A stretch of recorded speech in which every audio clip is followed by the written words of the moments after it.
When you come share your love of reading, you come share yourself for up to 1 hour a month for 4 months, you're going to impact hundreds of kids. The Real Read program has allowed us to extend learning from in school to at home. Over 100,000 books have went home. Over 54,000 students have been able to build home libraries.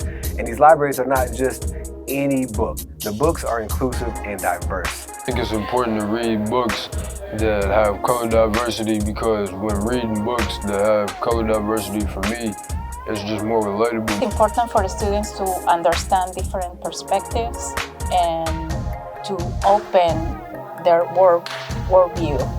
I like to read books that look like me, and I like to read books to my brother that looks like me and him. By this program has also allowed us to get volunteers to come into the schools and to read for about 20 minutes and share themselves with the students. So now our students have real connections with real people out in the community, and when they see somebody that enjoys reading, they see that it's important to them to read, they understand themselves how important it is to read.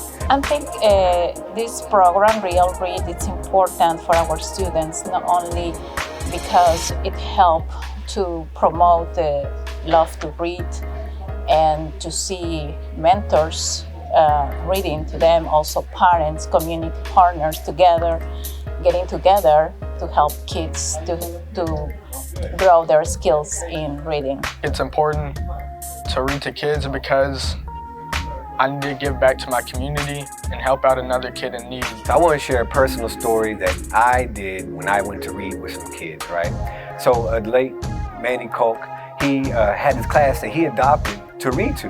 Well, he couldn't make it at this one day, and so he asked me to take his place because he didn't want to let the kids down. They were expecting a reader. So I went in there and I read Ruby Bridges, right? And I'm no extraordinary reader or anything like that, but I read to the kids, we talked, and I asked them questions. And then afterwards, when I was leaving, I said, thank you guys, I enjoyed being here. And they all got up and they all ran up and they all was hugging me. And I was like, oh, you know, I felt great. I'm like, I know I didn't just read some amazing book and I wasn't some amazing reader, but they were hugging me and they were all around me. And they all looked up, and there was one hand that came up, and he started grabbing my beard like that. So I looked down, I was like, what are you doing, you know? And he was a black male. He looked up, he said, I never touched a beard before. And at that moment, I knew that it wasn't just about reading a book.